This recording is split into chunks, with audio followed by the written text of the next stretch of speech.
What's going on? What's going on? I see you right there. Get ready for tonight. We're gonna go again tonight. What's going on, Hoops? Fit 590. What's going on? What's up? We're gonna go live in a few minutes. There we go. We're gonna go live in a few minutes. We're going to go live in a few minutes. The music playing in the background. You don't want to miss tonight. We're talking about the game. The game is about. Oh yeah, man, I lost it. The game always has a system. The game always has a system. If you missed last week, man, we about to go hit it again.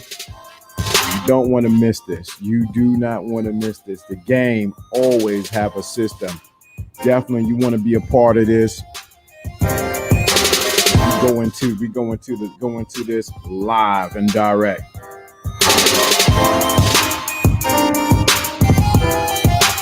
The game always have a system. What's going on?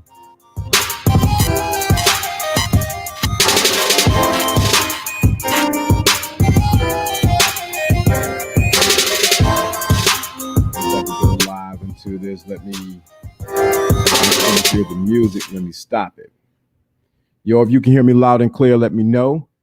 I'm gonna pull the camera up. What's going on? This is Lawrence D. Adams. What's going on? We're here live and direct. I see you in the backstage. You live and direct. I'm feeling a little something right quick. What's going on, everybody? Man, I was a little, man, what a good little vacation it was. I got my dude John on the back seat. We about to come to the front seat. We're gonna talk about the game always has a system. So you definitely want to be ready for this. Let me bring him up. What's going on, bro? How's it going? Good, man. Still got a little fit. Got to put something on. I'm in my rags, you know. I'm always yeah, right. I'm always doing yard work, you know. Yeah, right. Yeah, man. New glasses came this week. I mean, I've been waiting on these glasses for, man, almost 3 weeks. I leave on vacation. They show up while I'm on vacation. That's what I want to wear when I'm on vacation. It is what it is, man. So yeah, man, we're gonna. You got the gazelles, huh? Yeah. You know, you remember them days back in the day had the gazelles. Like, yeah, you thought you was doing something back then. You had the gazelles, man. But yeah, man, we're gonna talk about the game is always have a system, and so I'm trying to wait for more people to come in. If you're in the chat room, definitely let me know you there. I see what's up. Hoops 590 is in the place to be. We're just gonna start, man. Normally, what happens once we start, you always got to go back and like the song we used to do back when I used to do line dance. We got to repeat that mother. Had to repeat it. You have to repeat what we said. So definitely, the game always has a system. So let's first define game. Game is simply, really, a systematic way of doing anything. So game, we think sometimes we predicate it in these streets or over here as the game is I need to game a woman, but it's a certain way that you do it. If you need to get a job, there's a game on how to do that. Once you're in the job, there's a game on how you do that. But what I'm going to say is it always built on a system. And I think a lot of times people don't know how to take the game and it has a negative connotation and not put the positive connotation that needs to be applied to the game. Because you need game for everything. At any level that you play, you gotta know if you're at the level of just kindergarten, there's a game for kindergartners. There's a game once you go to 12th grade. There's a game when you go into to college, master's, doctorate, or whatever you're gonna go. There's different levels. You got to know how to play that game on that level. Absolutely. I mean, when we talk about game, we talking about basically rules, right? There's rules to everything you do, and you have to follow whatever format you think the rules are. A lot of times people follow what somebody else did, and they see the mistakes they made. A lot of times people go and they see where the success is made, and they try to make a path to that success. Those are the rules, and when we talk about the game is played the way a person's path actually was conducted in a manner where they were successful. So if we're talking about girls, it's about how they got the girl. If we're talking about money, it's about how they got the bag. and so on and so forth. That's definitely it. So when you I don't care what anybody that made me think of an old song. I don't care who's first and who's last, but I'm here to tell you right now, when we talk about game, that is the definition. The rules, strategic way to do things, the rules of how it's played on whatever level that you're playing at. I know you hear other people talk about it. This ain't other people's place. We're talking about here, this definition right here, game. So it also, to go to the title, game always have a system. It always has a system. So the first thing I meant to send you the notes, man, but I give the I only have I'll do the first one, and then this is it. This is the one thing. Game. No, the system always. There's always a system to winning and to failing. There's always a system to winning and failing. So a lot of times people don't realize, why am I always failing? Because you're in a system that's going to guarantee that you're going to fail. Well, why is this person succeeding? Because they're in a system that they are always going to succeed. So no matter what, the system is always, there's a system for failing and for succeeding. Let me get the notes. I'm gonna send it to you. You're gonna talk. Let me pull them up right quick. See, when it comes to what we're talking about, failing or succeeding, there's what we're talking about is the rules are the path you take. If you just get a recorder and take down every step you took to get to the fail point or even the success point, what's going to happen is you'll see exactly where the path changed or the trajectory changed to get to where the result you ended up getting. A lot of people don't realize that. They just say, oh man, I don't know what happened. I tried to do it and it didn't work. No, what you have to do is pay close attention to how you got the result you got. Because when you get to the success point, you got to try to recreate it. And when you get to the fail point, you got to try and find the problem so that you don't recreate that problem. Let me see how does respect plays in this. Okay, that's a good question. So how does respect, the game always have a system, so how does respect play into all of this? You have to set up a system within your games, your rules, on where you first respect yourself and what? You respect the system. Of course, you got to respect the other person, but you always set up the rules that you are going to be respected. Second of all, you have now set up the rules that others are going to respect you. But if you never set up a system where people are going to respect you, don't get mad when they don't. Don't get mad at them. It's true. Because I can say, we can say, because I know him personally, we've been in situations where we were in the system that was sometimes that was not respectful. But we were in that system, in the rules that the people had set in motion. What do we have to do? Get out of the system, stop playing by the game or their rules to get our respect. See, a lot of times people have realize your position in the game is a pawn for somebody else's success. And what you got to realize is that, are you here for your success or somebody else's success? Now, if you want to be the winner of all, when I say the winner of all, I mean over everything, you find a way to make the person who wanted to win and use you to win, make sure they win and you win. That's the winner of all. So that's where you see success in a lot of entrepreneurial situations, because you're helping someone else win, but at the same time, you're winning. So don't get into a situation where your position in somebody else's game The respect that Lawrence is talking about is the respect that you have for that particular game that they're playing. You want to make sure that you have the rules in place so that you get success and they get success. Because right, when you're playing somebody else's game, they have to win. They always have to win, but it should be a win-win situation. So I know what you're really getting at. You know what they're really talking about, man? I'm gonna tell you, John, what they're really talking about. They're really talking about how do I get the respect from the women? I know, I feel you, bro.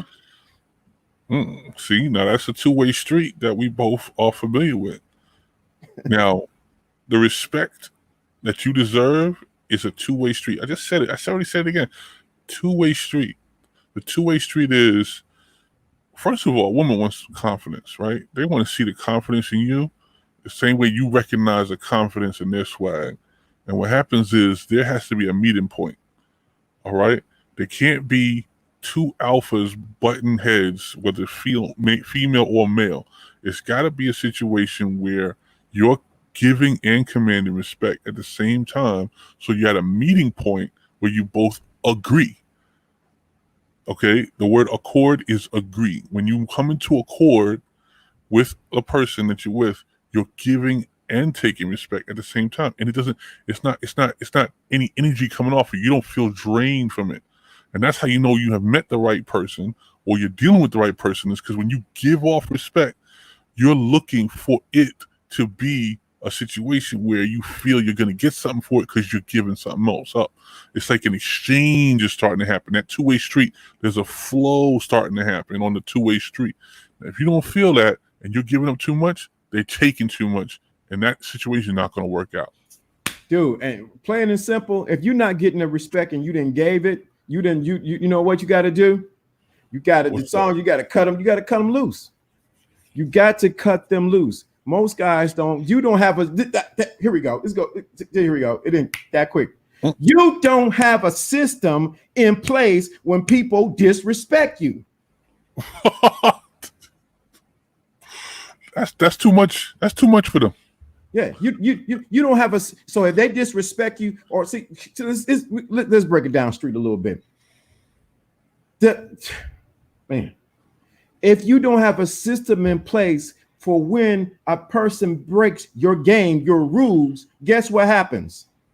What's going on, Alina? What's going on? Well, guess what happens? You will fail at your system and they will destroy your system. You got to have a rule in place. Yo, let's say you don't like eggs. I don't like eggs.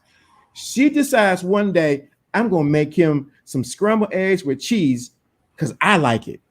And I'm going to feed it to him. Now, this is a very extreme case. And she makes the plate and she knows you don't like eggs. But she has the eggs on the table, orange juice on the side, toast, grits, whatever the case may be. What is she doing? You have not set a system in place, or you have not told her, look, babe, I don't do eggs at all in my house. So guess what? You are going to activate another system called the failure system. She is going to automatically what? Default, because you never set in place what your rules for the game that you play, not the game that you're playing per se like that, but the games of the rules around you. You got to do that. I mean, it's simple communication, and that's got to be one of your rules. One of your rules is to communicate what you believe in and what you like, because remember, a relationship or even just getting to know somebody on a deeper level is all based on a person getting some information from you. And if you have not opened up your rule book and showed people what the rules are, how are they supposed to follow it? You can't assume somebody who has a love for egg omelets and cheese and all kinds of stuff like that. You cannot assume that they know you like it or not like it. The conversations you have to be very, very intimate because they are detailed on purpose to find out, what your favorite color is, what your favorite soda is, what your favorite, drink at the bar is, what your favorite meal is, what your favorite this and that. And then what it is, it stems off of that. That communication is basically exerting the rules with a level of respect, and you have the opportunity to now express what the two of you like. Now, if you told this person you don't like eggs and you end up with an omelet in the morning, somebody's not following the rules. Now, who do you think broke the rules? The person who said it or the person who didn't listen? Think about it. And that's the key. A lot of times, you said something powerful, man. Most guys, we got a lot of women, and Alina, you in here, I know. Or they didn't drop down on this one. They ain't want to hear this, too powerful. See that number went. They ain't want to hear this. Most guys don't have a system in place, and they wondering why their game is not working. They don't have a system in place. So they just willy-nilly, any girl that you haven't defined what kind of woman that you like or you want to be. I don't like certain type of women. You know what it is? I think people don't like thinking that they're like being manipulated or being played with, but we're not really saying that. Mm-hmm. What we're telling you is that you have to have a pathway for success. And if we're talking about women right now, we got to have a pathway for the way you handle things. I can only speak from my own experience. I've had a few experiences in my life, and I know when I messed up. I really do. I know when I messed up, and that pathway is a pathway I'm not going to take again. I know for a fact that if I don't open my mouth and say what I feel, it may be misinterpreted as not communicating. Mm-hmm. I know that for a fact. Okay, I'm literally a person who has gone as far as you can in a relationship. I have gone all the way to the marriage, and I've come all the way back. And what I've learned from that whole journey, that's the furthest you can go in a relationship. What I've learned from that journey is that even though you could go that far with somebody, some things could still never be said. You could spend 7 years with somebody and never say all the right stuff. There could, the sometimes the sorry about or feeling remorse about a situation that you messed up on would have been enough to forgive.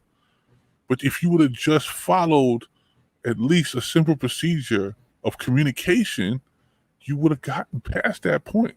So I know it's a tough pill to swallow, and I don't mind giving it because I'm talking to somebody right now that really knows that communication is a major flaw in their arsenal or in their rule book, and I think that we all need to accept that. That's very true. So let's sort of recap a little bit because I see 5 people to come in and jumped out. So success, game is just your rules or a strategic way of doing things. Your system is your way of executing what you put in your game. It's a way of executing your game. So your system must be in place, but you've got to have your rules in place.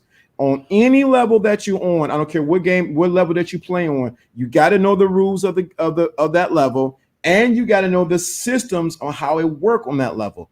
There's different from working at Walmart, and there's no crap on anybody working at Walmart, and then working at Neiman Marcus. Absolutely. Two different systems. Some of the rules are the same. Right. Some of the rules are the exact same. And what happens is what you're dealing with is levels of consciousness. It's literally the same energy, but you're dealing with different level of consciousness when you go up into the levels of, a stature that basically would move you from a Walmart to a Neiman Marcus. Then you could end up after Neiman Marcus, you could end up in a Bergdorf Goodman. What happens is we all have to accept that there are rules of engagement for all levels. And if you don't know what they are, the best thing to do is just start asking. Start asking. If I know I never played volleyball, right, and I get on a volleyball court, somebody punts a ball at me, I might think it was a sign of aggression and won't know that was really one of the first things you got to do to start the play. But if I don't know that, I got to start asking questions. And one of the most foolish things you could do if you was a teammate or even an opposing member, if you want to have a good serve, You want to make sure everybody's on the same playing field or the same level of understanding when it comes to the game, or else you wouldn't even start it. So why not establish the rules with the person that you want to, be successful in this game you're about to play and move forward? Women don't like to hear the word game though, and that's the thing that I think we're trying to really just demystify right here. Yeah. The reason why you calling the games because we want to win. We want to win at communicating. We want to win at being a good person. We want to win at taking good care of you. We want to win at that. And the only way to do that is if you tell us what the heck is going on. Because some people are literally just completely, things go right over their head. But they're a good person. All you got to do is give them a little bit of coaching in this game, and then all of a sudden, you will have a better position in the game. This is the interesting. I got two thoughts when you said that, man. It jumped out to me. I remember I read this old pimp book. I think it's about, I'm not sure if it was Pimp and Ken. Yeah, about Pimp and Ken, not Kenny Red. Pimp and Ken. And he was saying in the book, when he was out there in the trap, out there on the streets, had the women out there, what he did was he went over the rules of engagement when dealing with him, when dealing with the streets, and if another pimp came and approached them. Not only did he do it once, he did it every single day, so that they know without a shadow of doubt where he stood at, where they stood at, and what to do in any interaction with the police, with another pimp, or with some other girls, or wherever the case may be. But it leads me to the next thing. That's a segue to what I want to get. Most guys, this was in the notes, man, it says most people don't have their own system. That's true. You want to get LDA system. You want to get Jono's system. I got to point that way. You want to get Jono's system. You want to get this coach over here, that post, that person. You want to get everybody's system. But at the end of the day, let me tell you, it's only the system that you own. It's true. If I was to buy a template for a birthday card, right? There's no way that I was going to use that template and just hit the send button, right? I'd have to take that birthday card and customize it so the person that I know is going to use it. And this is a lot what we're talking about right now. You need to take a working system that already has a few of the ingredients and then take it and put your spin on it because they need to know it's you, and then push it out as a finished product. That's what I mean by using the template. Now, a template is not for you to carbon copy it. It's not, or else they're going to want to talk to the guy that made that. Right? So if listen, if I was in the business of getting, all kinds of, communication from women, I would just tell a bunch of guys, this is what you do. Tell them that John sent you. Every time, all of a sudden, all roads will lead right back to me. That's not the goal. Right. That's not the goal. The goal is to make these things a little bit more acceptable for the person who won't understand it, and then put their spin on it so that there is a truth to it from their perspective, and they get a chance to get out and express themselves in a way they never thought they could, and then move forward. Yo, so in the chat room, man, y'all quiet, y'all too quiet in here. Either y'all got your crayons out, as Steve the Dean would say, or y'all got your crayons out, or you got your coloring books. I don't know which one it is, but I need you to write something in the chat room. I have to, no, that's too long. Own my system. I have to own my own system. I have to own my own system. I have to own my own system. So I know it's a delay. You got to put that in there. You got to galvanize this in you right now. You know what that is, right? Galvanize. You got to galvanize this in you that I have to own my own system. You don't need LDA system. You don't need Jono's system. You take the template and you make it your own. It's true. Make it your own. Pick that in.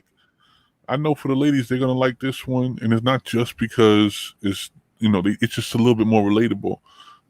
We all have seen like our own idea of making a sandwich. If we all, I was gonna say bacon and cake, but I didn't want. I wanted to get a little bit too, I wanted to get a little bit more neutral. All right. If you make a sandwich and somebody tells you, okay, well, you got to have the bread, and then you got to have the meat, and then you got to have the lettuce and the tomato and the cheese. All these items are a template for making a good sandwich, but the one you like is going to be full of the flavors that you pick, and that's what's going to make it your sandwich. You see what I'm saying? And there's other examples of that in life where you can see that even when you go down to a dealership and buy a car, that car may not be exactly what you want, and the thing you want to change about it has nothing to do with something you could buy from the dealership. You know what I'm saying? You may want to hang a certain kind of air freshener in the window. You may want to put a certain kind of tint that doesn't come from the dealership. You may want to cut a set of wheels that don't come from that particular car maker. These are things that make it yours. And the only way people are going to know that it was really yours is if you put your spin on it. And they're going to know, wait, you know what? John always gets these 5-spoke rims on all his cars. That's how we know it's his car. Anybody knows a car they know I like black. I'm buying a black car. And even a car that wouldn't necessarily be a popular color black, I'm still going to buy the color black. I want black rims. I want black interior and exterior. So my car's going to be black on black. And if it's not going to be black, it's going to be a shade of the black and white spectrum, which is silver or white or anything. It's going to be one of those things. Wow. Okay. Just checking this out off the strength of LDA. Systems equal individualized values you hold true of how people should need to relate with you. Bingo. If you ain't said it, you said it right there, bro. You said it. Ain't no half stepping. That's it. Yeah, I mean, that's it. I think you summed it up pretty well. Ain't no half stepping. I think that there's an opportunity there that if you know where the value are of the person individually, like you just said, then you will know how to relate to them. It's literally part of the rule book we're talking about, and it's not a written rule. Actually, a lot of people think these rules are written. What it is you are getting in tune with it. It's more like the vibration you feel with the person when you come into their presence. You could already sense when you meet somebody in a social gathering or maybe a public place, you could feel a person's vibe. You could be around them and you could already sense whether they're more timid, whether they're more introverted. You could see if they're a little bit more extroverted where they need more attention. You could tell in that one setting how you're going to have to relate to them. And that coincides exactly with what you said. How are you going to do this? And it's really about putting up receptors. These receptors kind of detect how people interact with each other and what adjustments you're going to have to make to your conversation, what adjustments you're going to have to make to your body language, and what adjustments you're going to have to make to your interaction with the person in order to get success. It's a system. So how you deal with Susie, how you deal with Susie, who is shy, is different. How you gonna deal with Brenda with the big booty? Just because I gotta do Brenda big booty, just they go together. Brenda and big booty, who's always. I thought it was Judy with the big booty. Oh, Judy with the Judy with the big booty. Right. Judy with the big booty. Right, Judy with the big. Judy is completely different. So you have a system in place, but your rules are. You have a system that you adjust, but your rule book is in place. Plain and simple. Get your rule. Let me do like Steve the Dean, my buddy, been knowing for years. Get your crayons. I'm copying off him, so don't go back and tell him the LDA stealing his saying. I'm telling you, go get your crayons and write that down. I need a rule book of how I do things. Next, I need a system on how I'm going to execute them. They have to be my freaking own. Yeah, exactly. The only people that you see successful out there right now are people that are constantly repeating what they know have worked. That's it. Do I say that again, bro? People who are successful are only people that keep on repeating things that have worked. Don't you want to be one of those people? A lot of people don't know that they don't even trust their own success. They don't even know when they've been successful. Facts or factory. Okay? I'm telling you. I mean, if we're talking, I know we're doing a lot about, it feels like we're doing a lot more about interacting with people today. So what I could tell you in regards to that is, you know, that you've had success. And I'm not just talking about relationships. I'm talking about even a successful business relationship or a successful interaction at the job. What I've noticed is that people who can repeat the ability to interact with successful partnerships have a better time doing it again when it's time to recreate the whole thing. And this multiplies their effort. It multiplies their effort. You matter of fact, the best people who are successful in business have a way to be used in deals multiple times. They'll call a person in. They may not have no experience in mining. They may have no experience in investing, but they have a good experience with this particular type of person. And they bring them in just for the handshake conversation and get the wheel spinning. It's because they already know how to duplicate their success plan, which is their game plan, their rule book. They will take that and then put it into motion in that particular situation, and everybody gets a win-win out of it. Even if the circumstances and the rules of that particular game is different, they know how to apply the template better. That is true. Hey, you see what's up, Ted? What's going on, baby? I'm in Louisiana, baby. With the showing off indeed. What's up, people? LDA Jano. That sounds pretty cool. LDA, what's good? LDA with them glasses are dope. Appreciate Jano with your voice is dope. You should be the next voiceover for the Star Wars villain. Real talk. You know what? I very rarely listen to my voice. I don't know. I don't even know what it sounds like. I'm going to kill you. I know my kids are scared of crap at me. So yeah. Like, what are you doing? What are you doing? But even with that, man, even what you just said, Ted, my dude, because I know who you are. There is a system with that. Everything in life runs by us. It's like my dad used to whip me. Didn't I tell you? No, everything runs by a system. I don't care where it is. Everything runs by a system. Your heart, your circulatory, what do you call it? Circulatory system, your blood, everything runs by a system. The thing of it is, you got to figure out how to get the system that works for you. And we've been talking about relationship game as far as with women. Most time you're looking at the end result of how they got the woman, but not knowing the system and how they tweeted it for them, and you don't know their rules. I think it'd be a good idea at this point to find out what direction they want us to go into. They want to go further into the relationship side of things or the success in business type of things. Why don't you ask them that? Yeah. So you want the relationship side or you want the success in business side? Let's see what we got. Going once. I know it's a delay.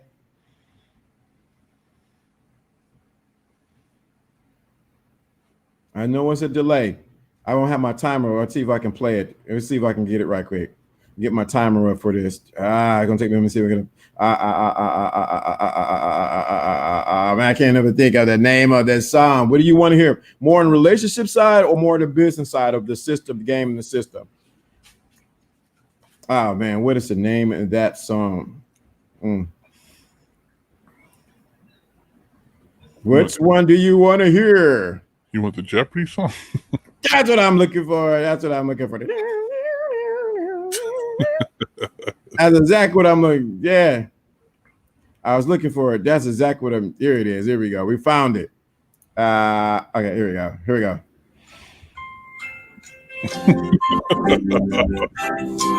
Okay, we're waiting on you.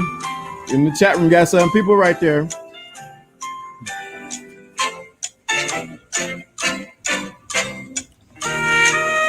Sorry. So, Alex, what is you know you're about to lose half your money on this last decision, right? Right. You sure you want to pick the apples? Well, I guess I don't know what happened. We try to get. They said relationship. Okay. We got one more. I had a feeling. All right. Yeah, I'm gonna give you one more time. We play it one more time. You got 30. One more time. Come on.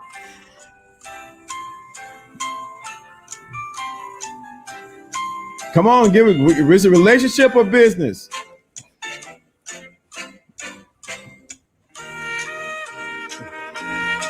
The clock is clicking. We only got one vote. Because when we go on the relationship side, we about to go in. We going to business. We going in.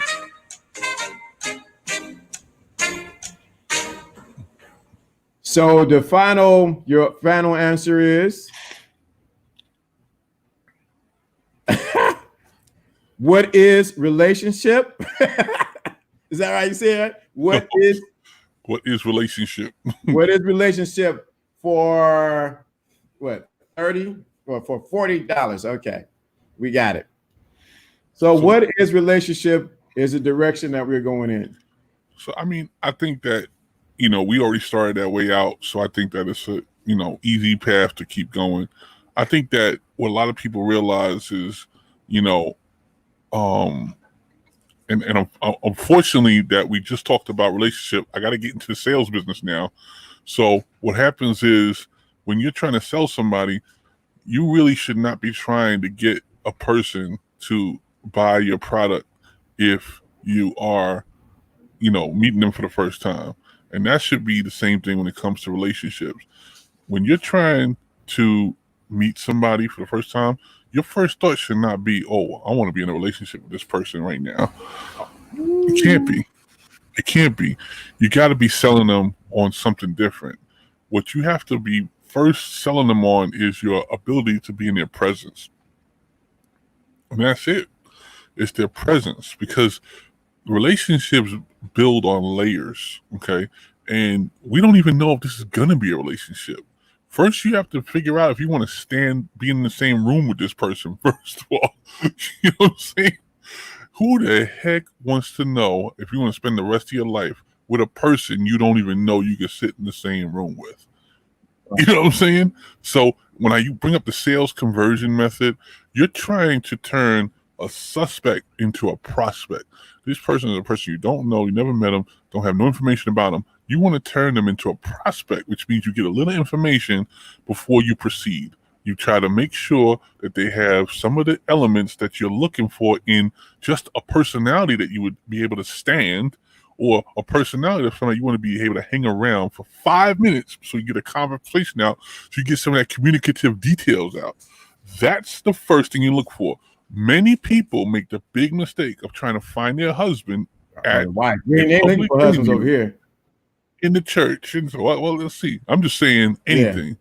Any type of relationship, spouse. We'll say we're looking for a spouse before you're looking for a person that you can even shake your hand with. That's what I'm saying. Yeah. Yes. Yeah. What's good, people? What's going on, Ricardo? What's going on, Jose? I see you. You see Jose trying to get that money up, man. He's trying to get that money together. But if you listen to what we're saying, everything's going to the same thing. It actually cross threads. It actually works together. What's going on, Ricardo? What's going on, my dude up in Canada? What's going on, Jose? What's going on, everybody in the chat room? Michael, I didn't say your name. The Renaissance. I see you. What's going on? You said I'm trying to find joy outside of marriage. Guess what? You can only find joy in one place. And it's a system. And that system that you find it at is never on the outside of you. Where is it? It's always on the inside of you. You're never going to. You want to hear something funny? Yes, sir. Just because this person said the joy outside of marriage, some people are not ready for that system, because you know what you got to have for that system? You got to have another phone, another debit card, another job, another car, another place to live. You got to have so many other things in place to be outside and make that duality that it's not worth it. Okay? If you don't have, enough money sitting on the side that you could explain yourself, and enough time that you're occupied so that you don't get the person all wrapped up in worrying about you and why you doing something outside the time frame. The biggest problem that people do when they cheat is they change their patterns. And trust me, the person you with already know your patterns. You ain't that smart. Dun, dun, dun, dun, dun. I think I gotta get some theme music. Is it worth it? You know, we're talking about winning at that game. Is it even worth it? Can you afford? I tell people, you want to cheat? You trying to get a side chick? Can you afford it? Can you afford it? Can you afford a new address? Can you afford a new phone? Can you afford the time that it takes to separate yourself from the person who you're supposed to be hanging out with, and have you even established with your main person that you have that much time away to give away to something else that they don't even know what you're doing? I mean, even trace you back a little bit further. Have you set up the rules in your relationship that you can go out with somebody else? Because if you have not set up those rules, and I'm not condoning it any other way, yes, yay or nay, but what I am saying, if you have not set up your system, you have not set up a system in place that your whoever you're with understands that you're going to do this. Guess what you're going to do? You're going to mess up all the time because you have no system in play. It's true. Let me see this right here. It says, "What I make money, but the money no longer I feel comes from my purpose. The transition is difficult." Okay. Okay, so this sounds more like a business question. Yeah. I feel like, you know what? You said, I'm going to dissect what you wrote here. You said, I make money, but that money no longer, I feel, comes from my purpose. Okay, so are you saying that, and this is something I'm asking, just looking at my intuition here, are you saying that your money is making money for you already? You're like an investor, and now your product has been giving you something back, and that thing is something that you don't feel is fulfilling you right now? I'm asking the question. I don't want to go really much further without knowing some more details. I think that if you are not happy with money that comes in, I think that's a pretty I think you should look at it like a gift. You know what I'm saying? If you don't know that the money that you have coming in is already a gift because you found a way to make it flow in your direction, then you need to literally go back and look at why you even started that project in the first place. You know what I'm saying? Whether it's a job or an investment or any type of way to make it happen. If you say you don't longer feel like the money that comes your way has a purpose, it's because the universe blessed you with that opportunity to get that money, and you're supposed to direct it in the right place. Now You're supposed to take it and put it where it's supposed to go. Well, I got the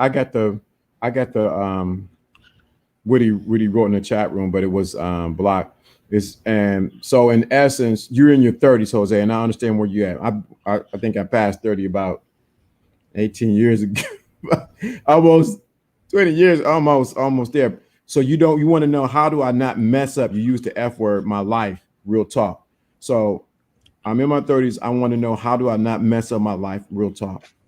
If you listen to, a corporate, hold on, let me see what you said right here. A corporation has given me enough money to shut up and work. I'm grateful, but I don't know if I can continue.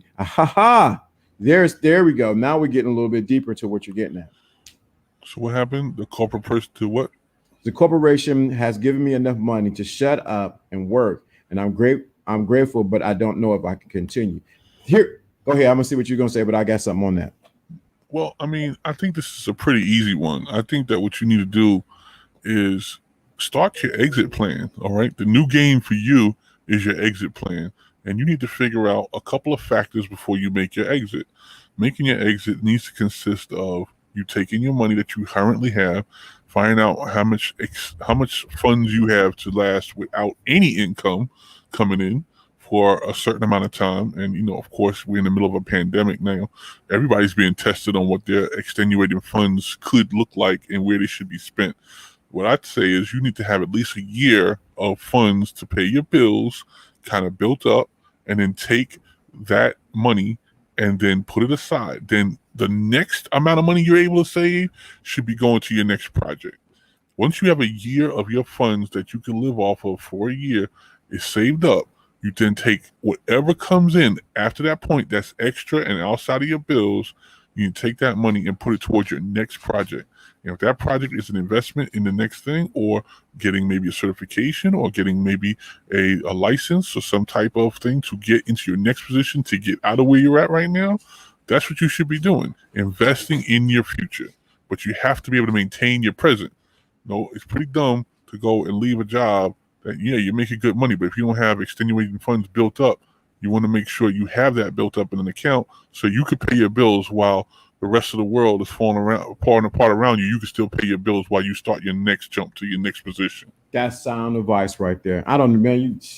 Y'all need to hit that fire. Just hit the fire sound on that, but just on that alone. Because a lot of times people jump because they feel uncomfortable where they're at, and they know they need to move to the next situation, but they don't have wisdom in their next making that move. So even though you like, I don't want to be here anymore, this and that, what is your system, or what have you set up in place so that you don't your basic needs are being met? Roof, food, what is the other ones? Your basic needs are your shelter, everything is being taken care of. If not, you're going to regret that you even made that move. Thank you. I looked at one key word he said there. He said enough. When you say enough, you've had enough, or you think you have enough, and basically you don't. What happens is we confuse a lot of times. I think I've said this before. Anybody remembers this knows how valuable it is when I say it again. We confuse being content with being happy. They're not the same thing. They're not the same thing. You being happy means you have a smile on your face. Content is when your bills are paid and when you have enough. Enough means you have just enough. What's the acronym of a job? Just over broke. That's what it means. Okay? A career is something that you have dedicated your time and your energy to, that you feel fulfilled in life with, where you're busting your behind, but at the same time, you're able to buy the things that make you happy, not content. Happy. Are you happy? That's the question you ask yourself.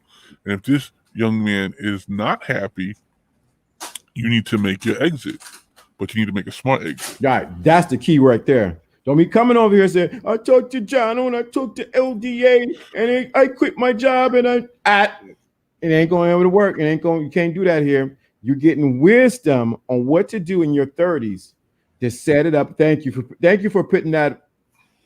Thank you. Peep the science, right? For you getting the wisdom on what to do. And I'm gonna give you some more sound advice. A lot of people don't realize that they're unhappy right now because they're supposed to be building something for the future. Sometimes the stability you have in the job you have right now was meant for you to buy something strategic. You're supposed to, maybe you have that sucky job or that sucky career you're doing right now because your credit is in a good position for you to buy a house or buy your first investment property. Once you get that property in your hands and you're a landlord owner, or you just paying your mortgage to start off, then you can switch jobs, because now the heavy payment that you were trying to use your credit for and your established job is in place so that you could now make a move. Get the major purchase under your belt, which is the reason why you spend all this time. A lot of people don't know, why did I spend all this time in this job? Maybe you were building up the 401k. Maybe you were building up the funds to buy this major thing so that you can now go and invest in yourself for your future. That's why you were there. Game, always have a system. Thank you. I feel I needed to build a skill set to a point to where I can work in Costa Rica, Hawaii, if I feel like it, with no ceiling in how much I make. I feel y'all understand. Now, now you guys done this, we ain't got an hour almost in. We're at almost an hour. If this has helped you in any kind of way, you need to hit that PayPal or that Cash App. PayPal or Cash App. And here it is, both of them. You need to hit one of those. PayPal and Cash App. If this has any way helped you, you need to participate. You need to connect with what we're talking about, because the game always have a system. You might think we're hitting over there and we're hitting there and over there. No, the game always has a system. You got to figure out or talk to this the other side, John. This is so important because we talked about this earlier. Mm-hmm. You may have the game, but you do not have a system on how to get the end result. And so I think even in business, you need a system. Everything, I can say this, I learned from our mentor, everything is run by a system. And I think a lot of times the reason why you're not winning, say with women, I'm about to say music, but not music, but business or whatever endeavor it is, you don't have a system, but you don't have a person to point out a new system to get you. There's people who can get you to $100. There's people who can get you to $1,000, and then there's people who can get you to $1 million. It's all a different system for each amount of dollar amount. Am I on it, or what do you say about that, John? Listen, I think you're on it. I think the one thing people keep hearing is the word system, and I think we need to tell them what a system is. A system is a set of pieces in the puzzle. Okay?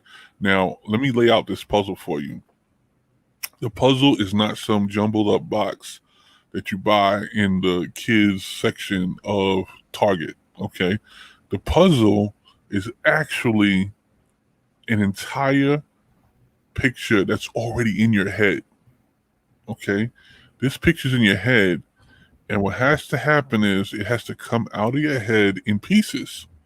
It has to come out of your head in pieces in the form of a beginning, a middle, and an end, because there's no way for you to photocopy what's in your head and put it on paper. There's no way to do that. You have to write it. And with your hand, if you were to write it all out, you're going to get to the beginning. You're going to start with the beginning, and you're going to go to the end.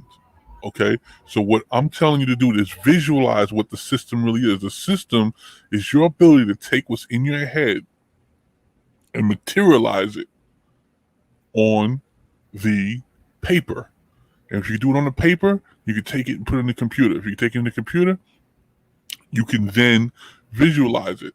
There's a very interesting tile app called Trello. I don't know if anybody knows about it. They have a free version and they have a paid version that you can use it to do a lot more exciting things. But if anybody's ever used PowerPoint, Trello works the same thing. It's basically idea tiles. And what you're doing, it's doing something called brainstorming. Everybody's heard the term brainstorming. If you would just take the ideas in your head and just spit them all out onto paper, you're going to see the puzzle. You will actually see the puzzle. Take the ideas in your head, and what you got to do is organize those ideas. Say we're talking about a successful position in a new job. Well, then write down all the positions you would have ever wanted. That's your dream job. Write them all down. This is how you're going to take the puzzle in your head and write it down and put it down on paper. If you write it down, look right there. Look right there. I'm looking at a piece of paper with the ideas right there. Okay? You take it and you put it down on paper and you start to take the positions of those tiles and move them into an organizational chart. Okay? The ideas are all in your head. They're right there. They're right there. Just take them from your head and get them out onto the paper. If you can start to see what they are, you can start to see what they look like all at the same time. If you were to go to the children's section of Target and get a puzzle, that's what you'd have to do. You have to open the box. You dump all the pieces out on the table, right? You dump them out on the table, and you would start to see how to formulate this finished product. And that's what you're going to do in your head.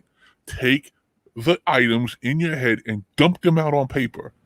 Now, the reason why I tell you to use Trello is because you can dump each idea out and then you can start moving them around like puzzle pieces and start deciding where the beginning of your story is and where the end of your story is. Did I get too much? No, that's good, because I'm gonna say it. It's what you just said. That is the reason why some of you guys, I'm gonna talk to the people over here, why some of you guys don't have success with women, because I know a lot of you want women. It's because you have not written down the physical attributes nor the internal attributes that you want inside of a woman. You want an easy bake woman that everyone else has, that everybody gonna say, ooh, she's pretty, but she's not good for you. You have to write down what you want in a woman, not just the external stuff. I mean, external stuff. Oh, she got to be shaped like this. She got to be this culture. She may not be of your same culture. She might be way in the Middle East somewhere. She may be shaped. Some people like them big, some like them small, but you only know what gets you excited and what you like. The problem is, as Jono just put out, you're taking the pieces of the puzzle that somebody else is given, say society, say parents, say whoever, and you're trying to put a piece of the puzzle that's not right for you. That's not right for you. Exactly. Thank you. And so what happens is, but you need to write it down. Now what John Hurt said, I did have another content creator who did say the same thing. So don't think I'm gonna give him a shout out, and that is Glendon Cameron. He has a whole system of writing down what you want inside of a woman, not just the external things, but the internal things. And actually, the characteristics of a woman should be the main thing you be looking at, because she could be pretty. We ain't seen a lot of pretty women. I'm thinking of one person I can say off air. She is pretty up in New York. She was pretty, but she was a handful. You know what a lot of people do, and this is gonna mess a lot of people up. People gonna hang up on me right now. They're gonna leave the room when I tell them this. A lot of people put pieces of their puzzle when they're looking for somebody. They're actually writing down their own flaws for somebody else to solve. Whoa. Oh, y'all better put the fire sign for that one right there. Jose, thank you for what you just did.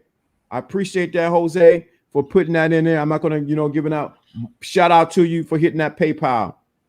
Thank you, Jose.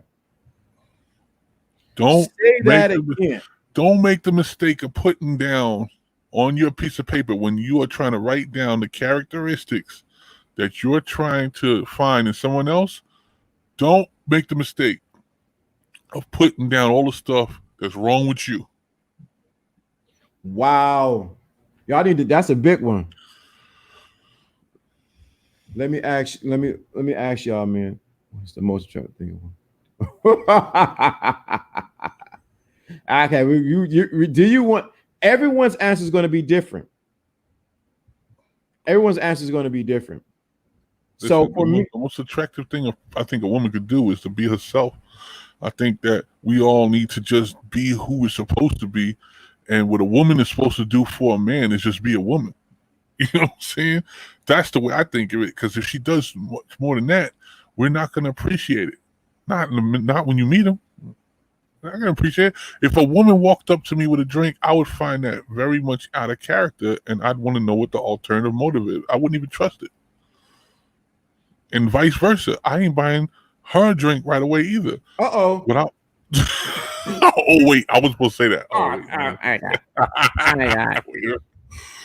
No, hey, listen.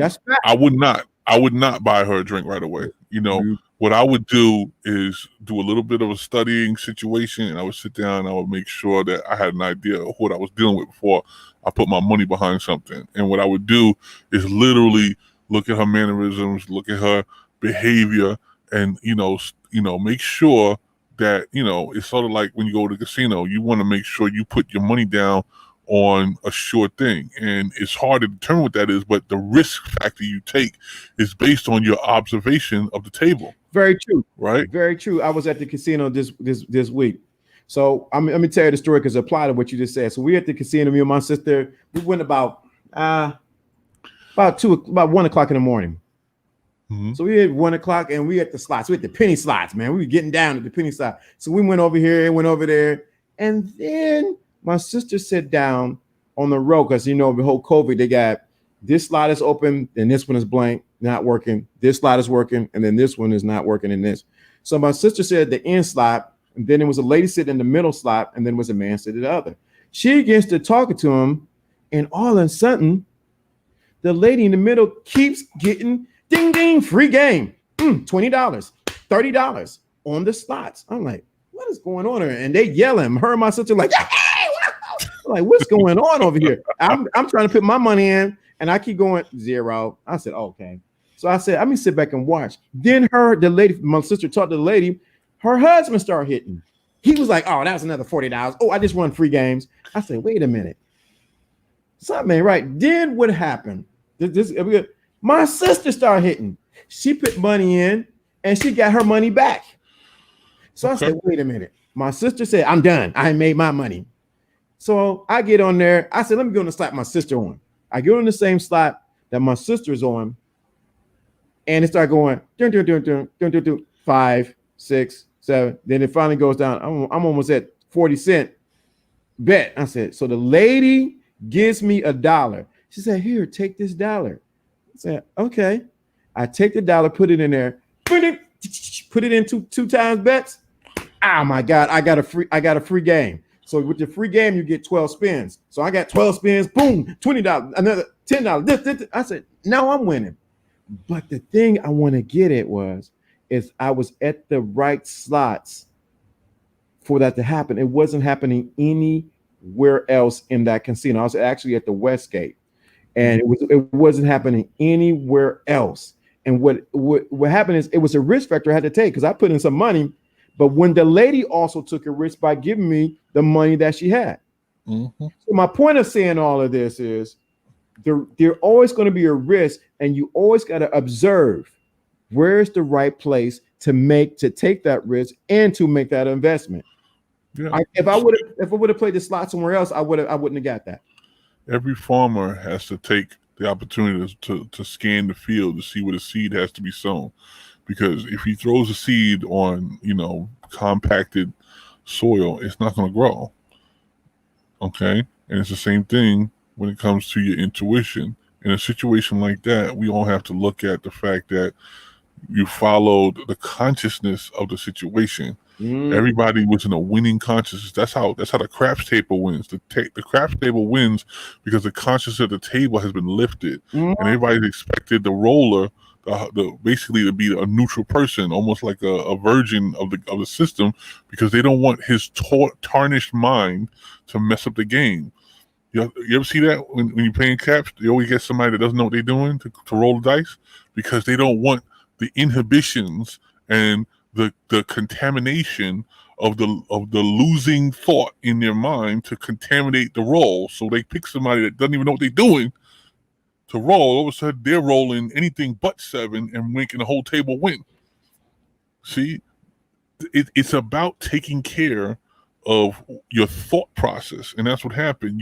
You magnetize yourself toward everybody else's feeling, getting full of the feeling of winning, and you decided you're going to stop losing and you're going to start winning. So you just said, let me just jump on that bandwagon and start working with that. It's the same thing in relationships. It's the same thing in success. You're taking the winning template and you want to multiply it. You want to copy it. And that's what you need to do. Everybody here needs to do it. If you have an idea and you found a way to jot it down on paper and you found a way to get your stuff literally out, the next thing you do is look at successful people and how they did their thing. And if you gave the secret away, though, man. You just gave the secret away. I think you went right past the stop sign. Let me pull it back. It is the consciousness of the winner that wins. It's true. It is the consciousness of the winner who wins. What happens is you may have the outward game and system in place, but you have a system or a consciousness of a loser, and now you're in conflict with your external and your internal, and it neutralizes itself. It's true. I could show you in many books, including the Bible, where it says, as a man thinketh, so shall he be. It's how you think. Right. And most it's how you think. Most people have a defeatist mindset with life, with their life, with life around them, with women, that's why you're never hear on this women me talking disparagingly about women. No, I'm not going to do it. I keep saying I do not have those problems with women. Women celebrate me. Women love me. Why? I'm in the consciousness when they interact with me, my thought reaches them first because I have the system inside of me that they're going to celebrate me. They're going to like me. They're going to treat me as a king. They're going to do this. Why? I don't even have to say it, Jono. It's because of the conscience. Was it always like that? No, it was not. No. I think a lot of people make the big mistake thinking that the world owes them something. This is not payback. This is literally, you got to understand, you were put here, and this might get a little deep for some people, so if you're ready for this, I hope you're ready. Just put your seatbelt on, okay? You were put here to report back your experience. I don't care if you're religious or if you're thinking about, Scientology, whatever you think you are, whatever mode of belief you are, you've been put here to have an experience, okay? And that experience includes reporting back to the inner self, the inside of yourself, back to the creator, what is going on in your experience, okay? So they gave you all the tools you will ever have to get this thing taken care of. And all you got to do is use the toolbox. Okay, a lot of people are scared because we've been scared into religion, we've been scared into consciousness, we've been scared into spirituality, we've been scared into all these things that give us, this like fear of the unknown, and it's not true.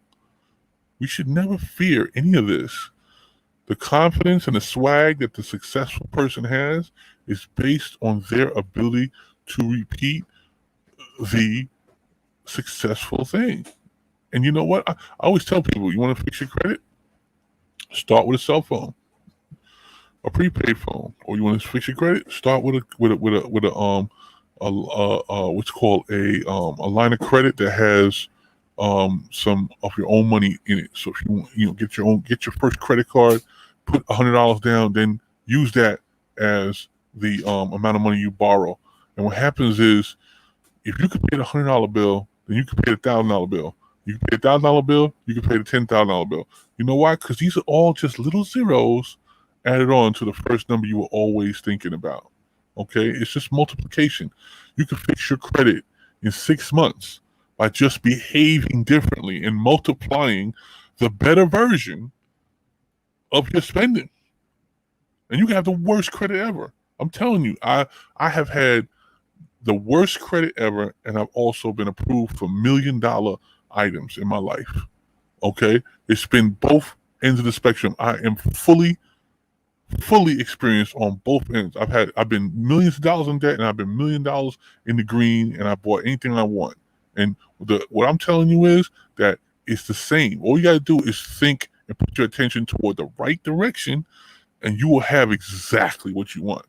It's not anything it's not like you have to multiply your effort or multiply your attention. All you do is just point it in the right direction and multiply the success that you're trying to do. That's what you're supposed to do. That's it. And if you guys remember, if you haven't, go back and listen to it.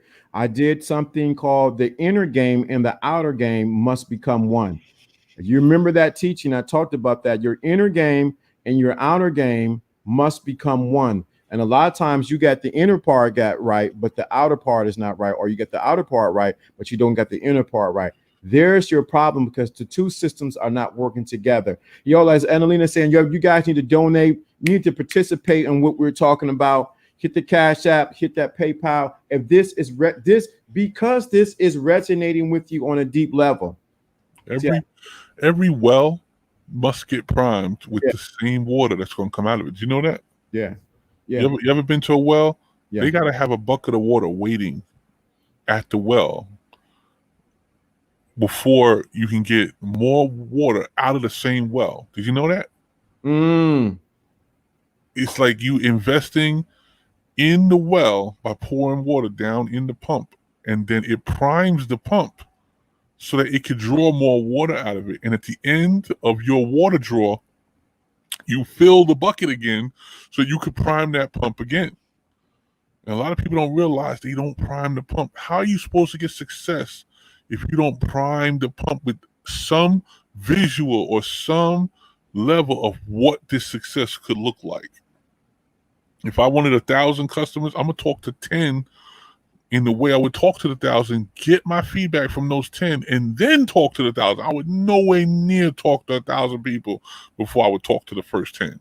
I want to talk to the 10, get that valuable feedback, let them tell me what they like, what they don't like, tweak my system, get the steps in the right order, and that way when the 1,000 comes, I have no problems. My error ratio, which is expected to be somewhere in the 1/10%, that's still 10 people at 1,000 level, but at 10 people, that's just somebody with a question at the end of the day. Right. And you need to realize that that is what you're looking for. You're looking for the minimal amount of damage to multiply a major operation that can bring you in millions. Mm-hmm. That's it right there. Jose, what you saying? I love women, but I can't stand them. Their emotional investment is there. Okay. Listen.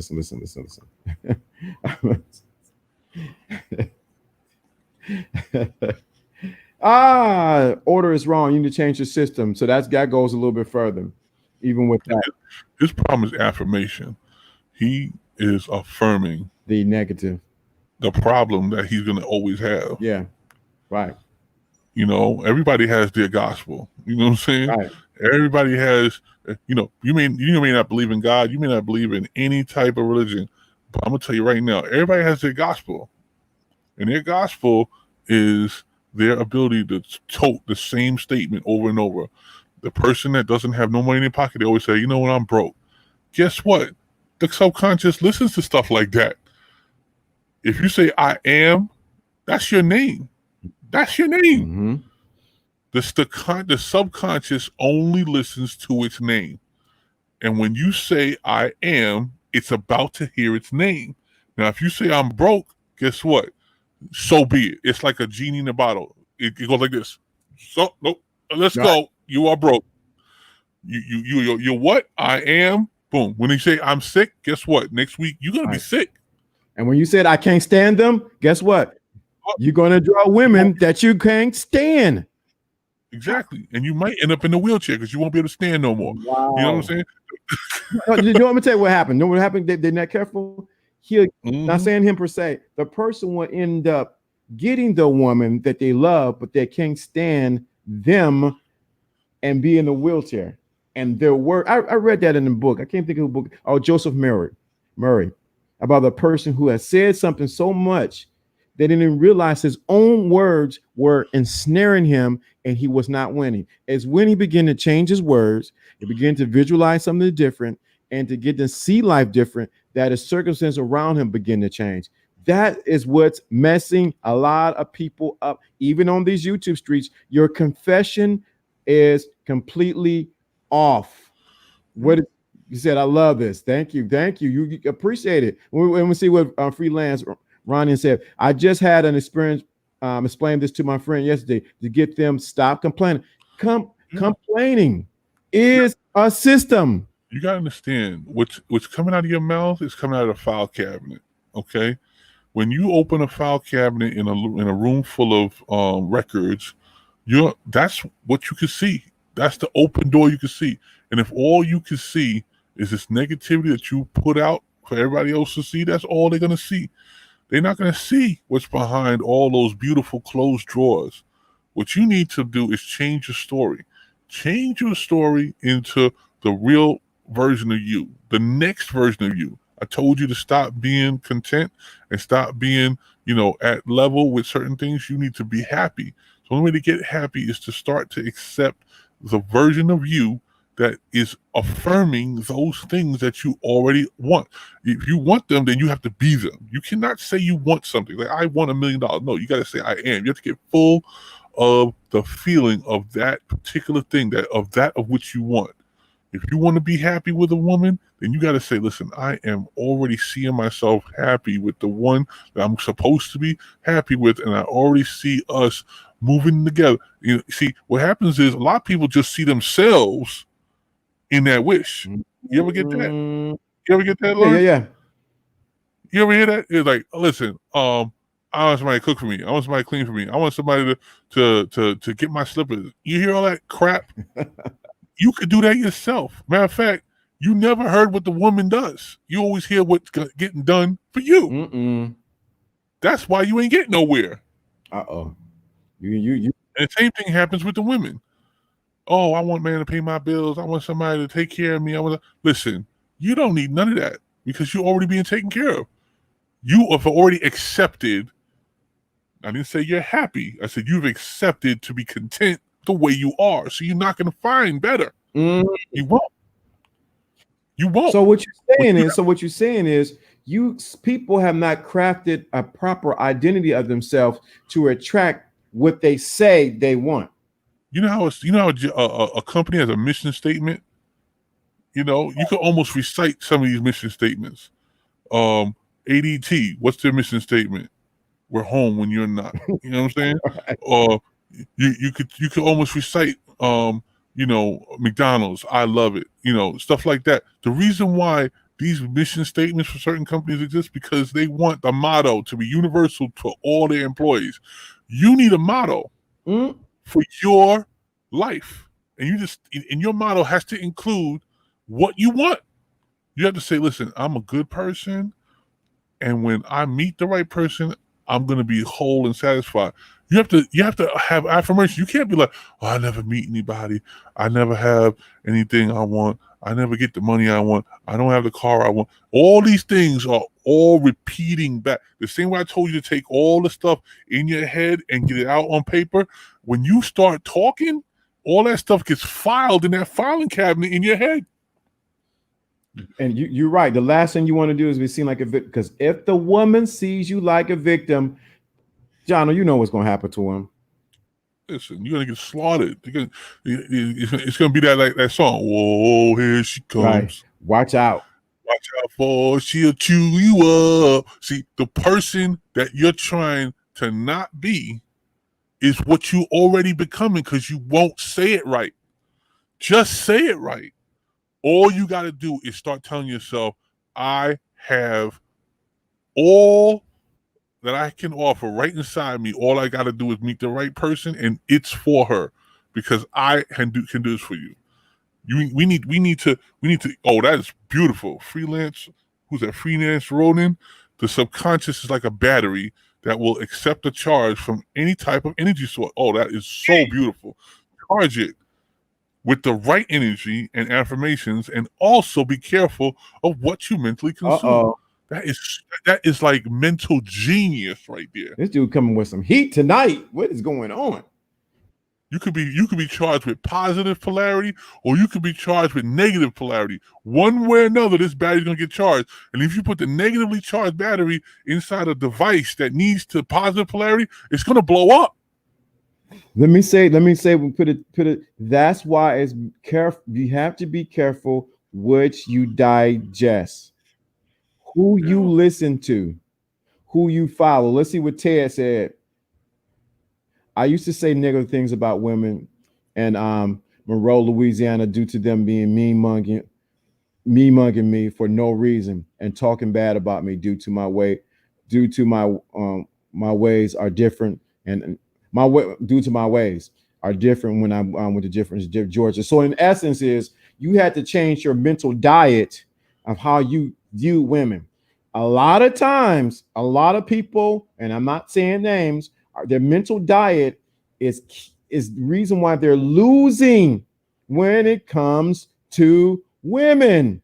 Their mental system on how they're thinking is the reason why they're losing, why they're coming to women. Let's see what is. I get women checking me out all in Georgia for.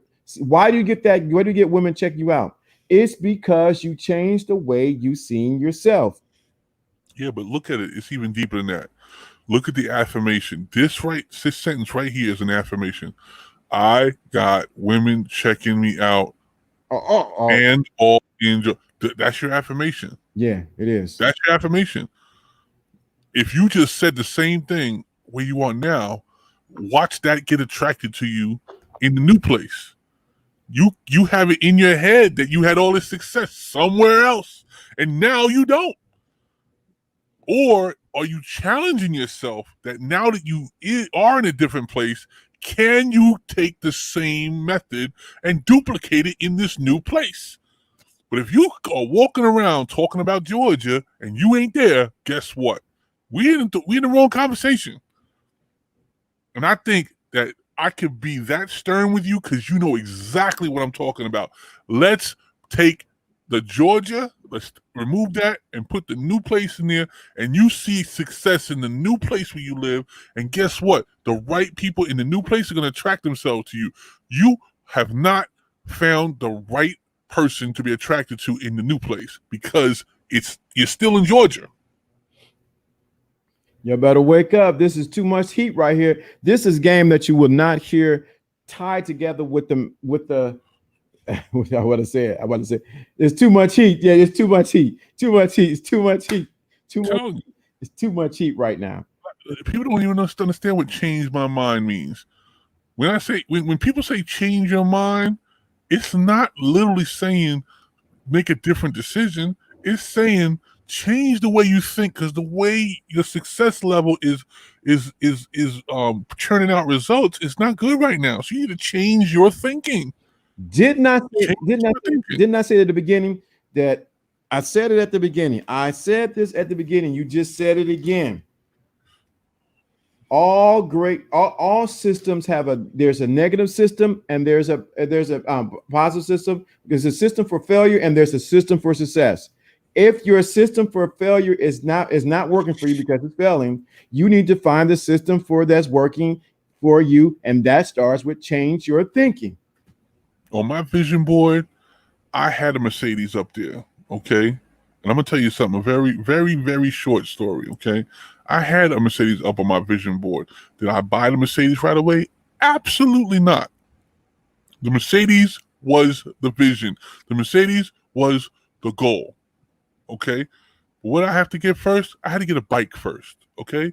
I had to get a bike. I had to respect the bike. I had to ride the bike. I rode it many, many, many miles. I lived in Brooklyn, New York. I had to ride from Brooklyn all the way to Manhattan to a church that I was working at. And I rode that bike 4 times a week. Okay. And I respected the bike. Somebody tried to steal the bike. I locked it up. I made sure that I bought the parts whenever somebody tried to take parts from it. I respected the bike. Even when I got my first car, I still respected the bike. I made sure I took care of it, and I actually gave it away to make sure the universe would reward me for taking care of my first vehicle and then giving it to a safe new owner, and it would bless them.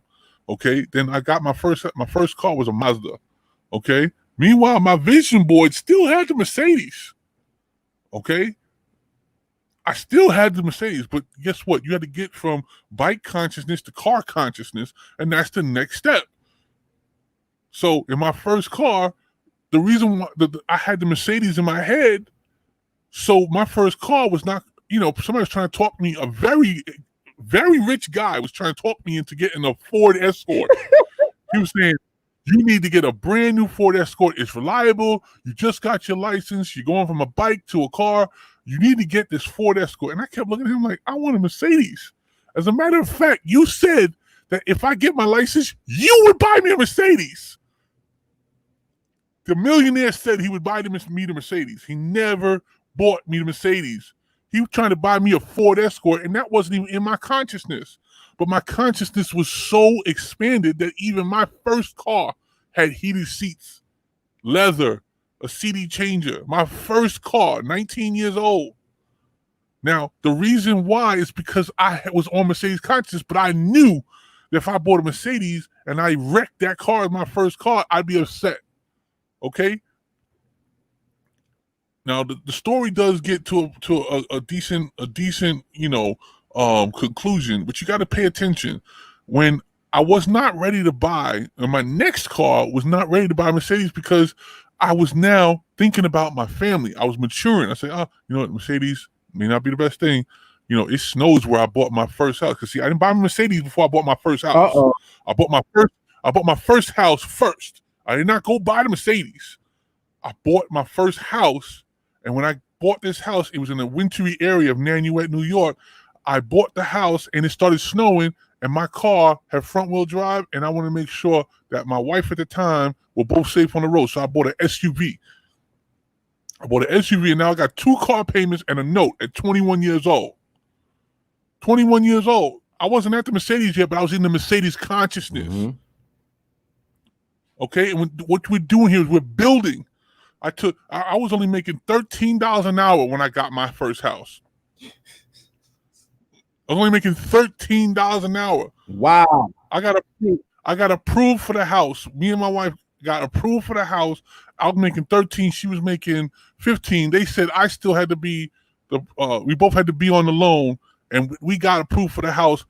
We thought these kids are crazy. They're gonna foreclose them in a year. You know what happened 3 years later? We sold that house for 2.5 times what we paid for it. And at the same year that I sold it, I ordered my first BMW. It wasn't a Mercedes, but same level. I ordered my first BMW online. You can look it up. It's BMW Owners Club. I ordered, and I was able to get it shipped in from Germany, custom made the way I wanted it. Because you know what? I waited that long. It took me 3 years from my first car to my BMW that I was buying at 23 years old. I actually was able to create it because of all the steps I took. I bought a house. I bought 2 cars already. Now I'm ready for it. I wasn't ready for the Mercedes yet. Little did I know, years later, the same Mercedes was on my vision board. I didn't know if I was going to get it. But years later, I could tell you, I did end up buying that Mercedes, but I bought the Mercedes as a business owner. I bought it without having to get a loan. I paid off the car. Who was to know that years later, the real reason how I wanted that Mercedes was not just to have the Mercedes, but something my brother taught me. You need to try owning stuff. Stop having all these lease payments and car payments, and your money's for your credit, and your money is supposed to be for houses, not cars. So when I got on the level of buying cars straight out, that's where I was truly happy. I was content with a car payment, but I was truly happy with owning the car straight out. Wow, that's good right there. And today, I'm more happy knowing that I own my vehicles and that my money goes toward, and my money and my credit goes toward houses instead of car payments. That's where I truly felt happy. Now, for some people, they want to spend their life contributing to 401k, paying off credit cards, so that's their level of content and comfort. That's what they want. But for me, I wanted to be cashed out.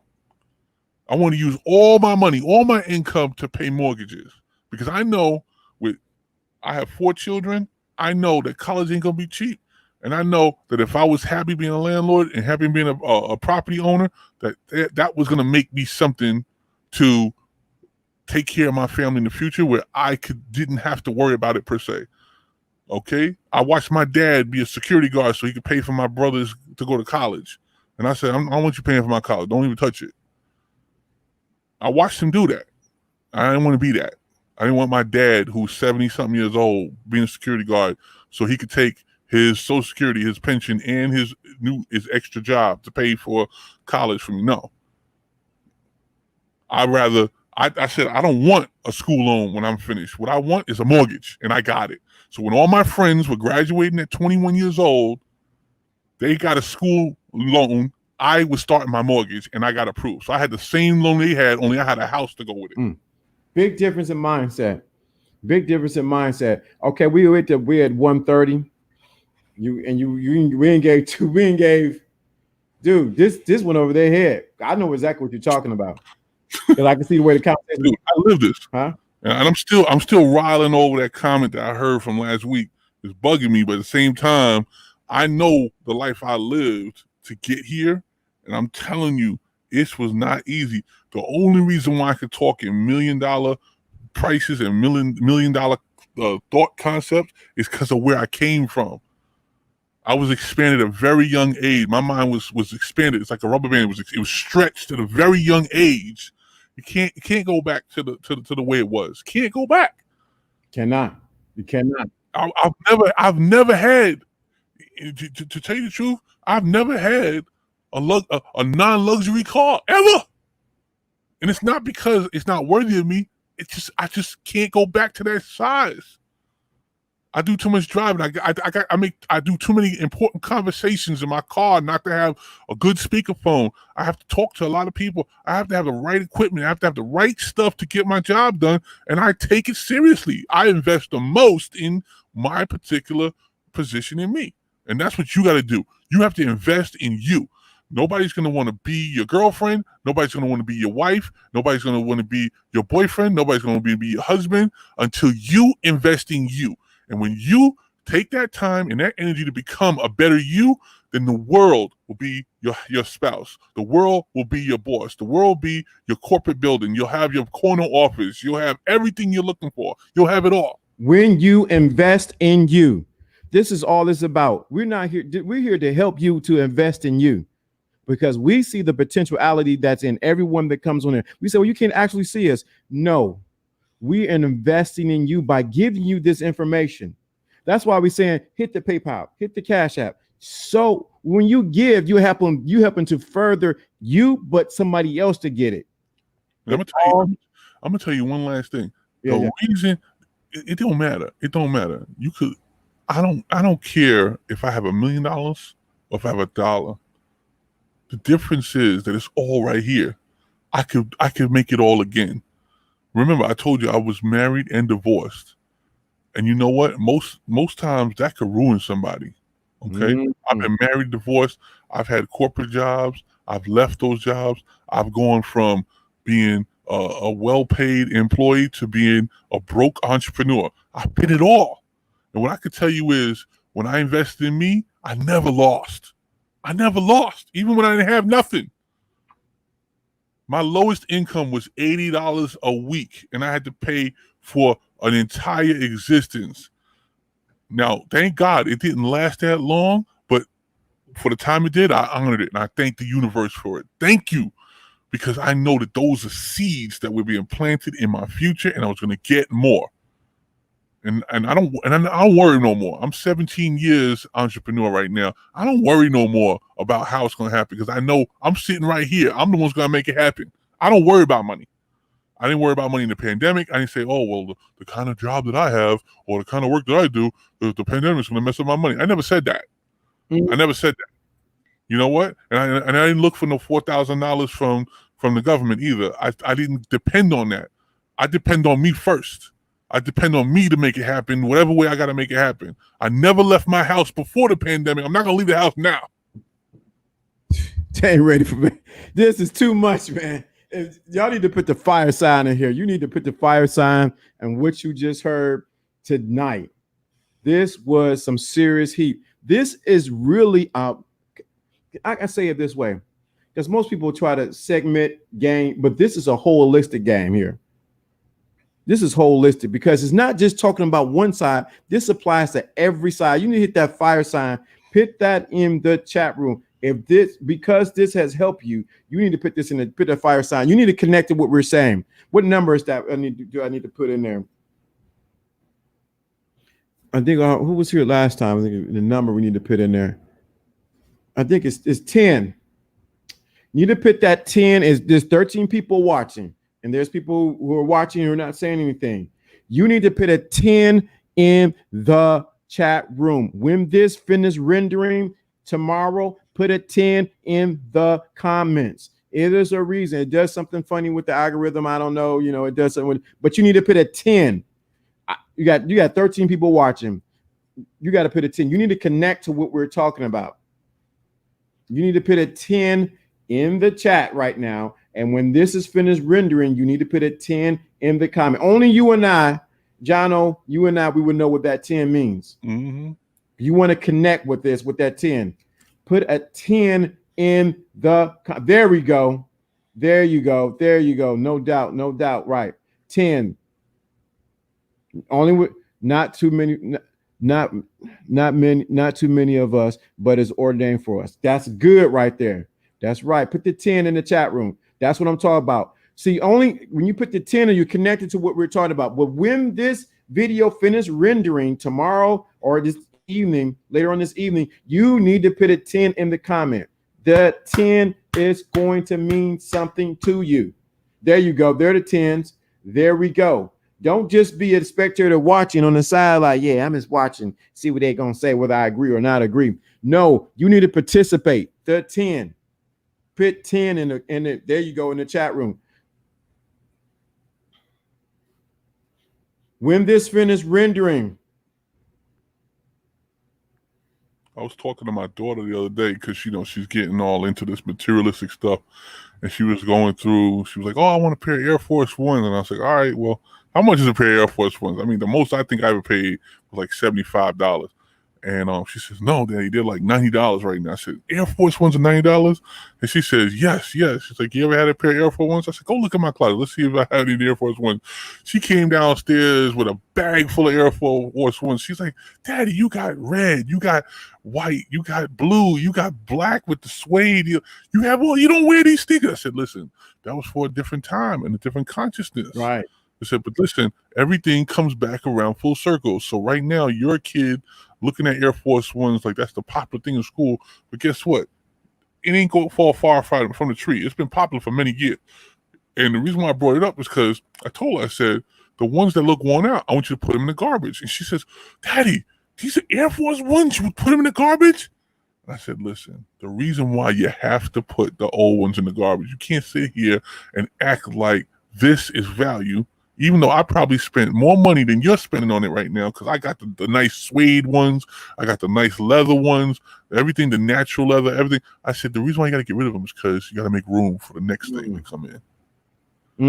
You cannot make room for what you're about to get if you're still holding on to the old stuff." And I said, "I would gladly put 4 pair of Air Force Ones in the garbage, knowing that we're making room for your new pair. I'll do it every time." And that is the key. What are you making room for? Some things you're going to have to get rid of. So I see. I'm glad that everyone has put a 10 in the chat room. When this finishes rendering, you need to put a 10 in the comments. It does something funny with the algorithm when everyone puts a 10 or it does something. It does something. It's crazy when it happens. I don't know what it is. But the reason why we say 10, even from the story, you realize when you're able to let your old go, you make room. Matter of fact, I got to do it in my own household. I got some stuff in this closet of mine that I need to get rid of to make room for your next. I honor everything that is repairable. If it's repairable, I honor it. I don't care if it's 10 years old, 20 years old, I honor it. I had a pair of Jordans that I loved. I saw the sole coming apart a little bit. I took it, I went online, found a nice shoemaker that could go and put the, finishing touches on, making sure the sole was stuck there properly. I said, "I'm gonna renew these." And then I went and bought another new pair. You know why? Because I liked it. Because I liked it so much. I wanted the pair I had plus a brand new pair. You have to honor what you have. If you don't honor what you have, you don't. The universe don't know if you could take care of it, and it won't send you nothing else. Huh? When I had an A6, I had an Audi A6. Listen. I'm gonna tell you a very quick story. I had an Audi A6, a black Audi A6. I didn't know this car was the most stolen car in America. They came and stole it out of my driveway, right? Then the police department told me to come down and get it. They waited a month before they called me because they wanted me to pay some impounding fees. It's like the police department with thieves too. They wanted me to pick up the car a month in the impound. I had to pay $1,500 for storage. So I go pick up the car. I take it to Audi. I get the car rekeyed with a new ignition lock and everything. I come home. The week I got it back, they stole it again. I said, "You know what?" It was like Jesus on the cross. I said, it is finished. It's finished. It's finished because you know what they did? It ended up in East Orange, Auto Depot again, the police squad, and they waited another month. They wanted me to pay another $1,500 to get the car out. And like I told you, this is one reason why I paid the car out. I said, "You know what? Keep the car." They say, "What? Excuse me?" I said, "Somehow there got to be some conspiracy. Y'all knew where my car was. You stole it again. You think I'm going to be a sucker twice." I said, "You keep that car. I'll give you the title. Keep the car, and you can crush it. I don't care." Right. Now, I left the universe open because I gave that car up. I could have been taking care of that car right now. It was a 2000 Audi. I could have been taking care of that car right now, telling everybody, oh, I got a nice 2000 Audi. It's beautiful, blah, blah, blah, A6, midsize, whatever. Everybody looking like, why are you driving that piece of junk? You know, because you're trying to hold on and take care of their past that don't deserve it. The universe already tried to show you shouldn't have it. That's why you stole it twice, and you're trying to keep it in your life. What did it make room for me to have later? I ended up buying an Audi S8, $100,000 car. You see what I'm saying? Now, if I would have held on to the A6, it would have never worked out for me. I had to let it go so I can make room for the V10 S8. Yeah, East Orange, yeah. You know exactly what I'm talking about. So yeah, just like the cross is finished. Right? It's finished. Right. Sometimes you got to know when to let it go. Same, because I was going to bring back to women. Y'all keep dealing with the same woman, and she didn't stole this and did this, and you still dealing with the same woman. But I love her. She my soulmate. Your soulmate was waiting around the corner, and you still dealing with the person you're supposed to hang up with. You're supposed to decide. The statement, the real ritual in the statement is the fact that you said the word "it is finished." That means you decided when it was time for it to be done. You decided that it had to be out of your life. You decided that it was supposed to be something else, and that this is not the way it's supposed to be. It's going to be done, and your next thing is coming right around the corner. When you decided, that's when it happens, not before. But when things don't happen to you, things happen because of you. Very true. I'm gonna tell you something, John, and then we're gonna probably close on this one. When I was in Vegas this week, I could have easily went to the Skid Row part of Vegas and things like that, but I went to I didn't go to Fashion Mall. I went to somewhere else. I can't think of, was it Caesar or the Bellagio, I think it might have been Palazzo. And I walked around the mall and soaked up the consciousness of the wealth of the stores that was there. I watched slowly as everyone was shopping with not a concern with money. All they had to wait in line to get tested to be, for temperature, but it was never concerned about the money. And like you said, I had to make a decision right then. And I was sharing with my son. I said, this, and my nephew, this is where we need to be. This is where we need, this the conscious that we need to be in. And they took it in and said, yeah, I see it. Sometimes you need a greater vision. You need to be exposed to something bigger than where you at so that you can make a good decision and let go of the past. But it was amazing when I just remember walking through there. We were just walking. Normally I walk pretty fast. We took our time and it soaked up just the consciousness of being there. It's called getting full of the feeling. That's right. That's what grandfather used to say. Getting filled with the feeling. You can't be anything that you haven't had your mind in first, your consciousness in first. You have to get full of the feeling in order for you to become it. Because you don't even know if what you're thinking about can fit in this reality yet. It's got to fit in your mind first. And you're definitely right. I did, and you're right. I got full of matter of fact, it was my system. I made sure I did with my son and my nephew. We got full in the feeling. We seen the people at the restaurants eating and enjoying. I said, this is where we belong. Exactly. So, in closing, I want to make sure when this finished, go back, leave a comment, leave a 10. Only you and I would know what the 10 means. Everybody's going to wonder, what does this 10 mean? They have to listen to find out what the 10 means. Absolutely. Make sure you put that 10 in the chat room. Make sure you put it in the chat room. Make sure you put it in the comments afterwards. It's the reason you're doing it, because you want to connect to what we're saying. The 10 is making sure that you say, why you do a number every time? It's so that you connect what we are saying. I want to, matter of fact, the 10 was because of Jose DeVario. He did something called, he gave $10. So the 10 is for actually what Jose did. The 10. Now you say, well, I don't have a 10, or I don't have 100, I don't have 1,000.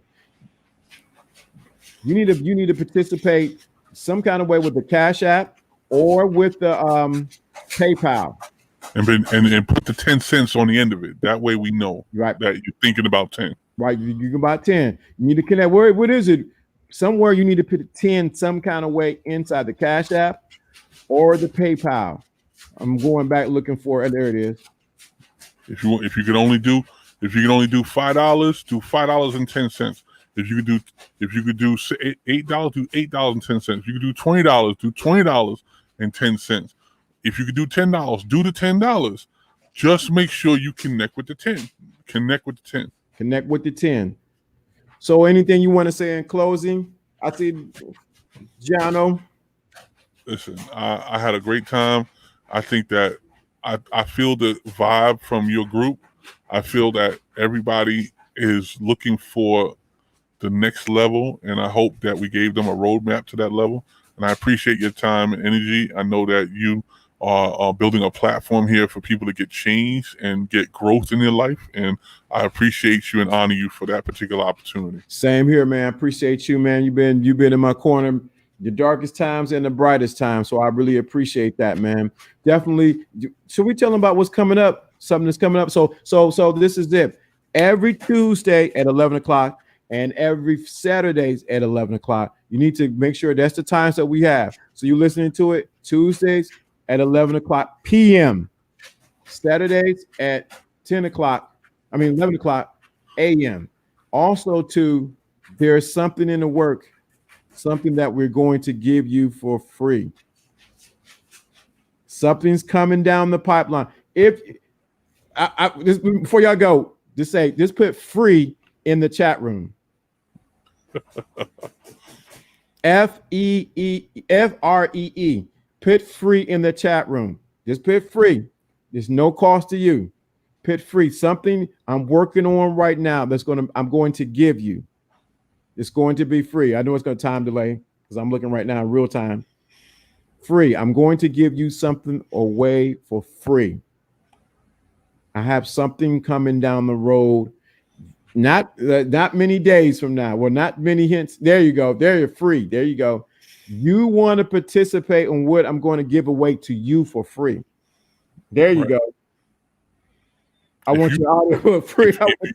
If you do something to pay attention to this thing, and you make sure it's not free for you, and make sure you contribute something to make sure that we get this to you, and you have a point of contact that binds you to what we give you, I promise you it's going to have a greater value than us just giving it to you. Yeah. I promise you. There are people that will take this for free and it's going to go right over their head. But the people who put their time and their energy and their money behind this thing, and we're not asking for nothing. That's what I'm saying. Larry is not asking for nothing. He's about to give you a gift. And if you don't give him something for it, it's going to go right over your head. It's going to go right over your head. There's value in what he's about to give you, and I want you to take advantage of it. I'm telling you, I previewed it, and I was screaming. I was screaming. I was like, I can't believe they're going to do this for them. So you better support this effort. I'm not telling you to give money just for the heck of it. I want you to support the effort for him to get this out to as many people as possible, because what he's going to tell you is going to change everything. It's going to change this game we were talking about this whole time. This is going to change the game. Yeah, definitely. I'm going to give it to you for free. Not many people are going to say that on these YouTube streets. They're going to try and sell you something. They're going to try and get you to, buy a subscription to this and blah, blah, blah, blah. We're telling you what to give this away. So if he gives it to you, you know it was important for you to have it. Yeah. Support the effort for us to get it to everybody that you think deserves it. The people who are going to join these streams and join these lives guess what? They're going to get the benefit of it. You need to support that effort. You know, I may have to do what this might be, maybe I'm talking too much, but even with that free gift, once it comes out, we might have to do something behind the scenes just for the people. Oh yeah, you talking about on the other platform? Yeah, on the other platform, we had to do something just for a closed group of people once it come out. I mean, if they support you, we'll tell them about it. Yeah. We know how to get to those people. I'm not worried about that. Yeah. We'll get to them, and of course, there'll be something special for that. Yeah. But we're telling you right now, this item that we're gonna get to you is gonna be for free. If you got to get in on it. It's almost like a collective consciousness of everybody that's gathered right now. We all need to get together, and the way you're going to support it is support the effort of it moving forward. We want it to move forward, and we know that we want things to move forward. In your situation, this is a symbolic way of making it happen. If you can push something small like this forward, then you can push something big in your life forward. Oh yeah. You're right, Jose. But I learned the power of giving. When you give, it opens the door for the flood back to you in a tsunami of wonderful ways. We need to get this out. We need to get this out. Yeah. It's not that we don't need to charge. We're gonna get the charge back. Basically, we're gonna get the charge back. It's gonna be a bounce back. It's gonna go from what you think is free to everybody getting elevated behind it. Yeah. When everybody come into the chat room and everybody come into the comments, they're gonna be telling us all the stories of everything that changed in their situation.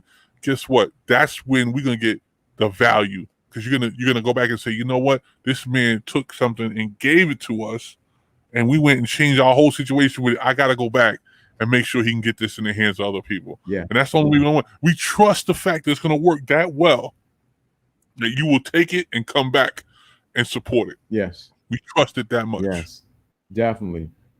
Well, we are at the 152 mark, and I definitely want to close. Thank you for coming. I want to emphasize, he put the 10 after the video has rendered, 11 o'clock Tuesday, and that's Eastern Standard Time, and Saturdays at 11 o'clock Eastern Standard Times. You want to find out about this free gift that's going to be coming out. It's coming just for you, with your design just for you. This is Lawrence D. Adams, and we are about my music. I don't know what's that. Let me see. Can you hear the music, John? Let me see. Can you hear this music? Because I can't hear it on my end. Maybe it's just me because I got to get some earphones. I can hear it now. You hear it? Yeah. Okay. See, I can. Okay, so we about to end. Let me bring it down, son. Okay, so we about to end. You know what happens when the music come on. Amen. Say amen, brothers. You know what happens. Say amen, brother. Amen. Yeah, God bless you. Good show. Come back come back next week for sure. Definitely come back next week. And Saturday, we're going to hit it again. The free gift is being created as we talk right now. This is just for you. This is Lawrence D. Adams, and I have Jono here. We are out.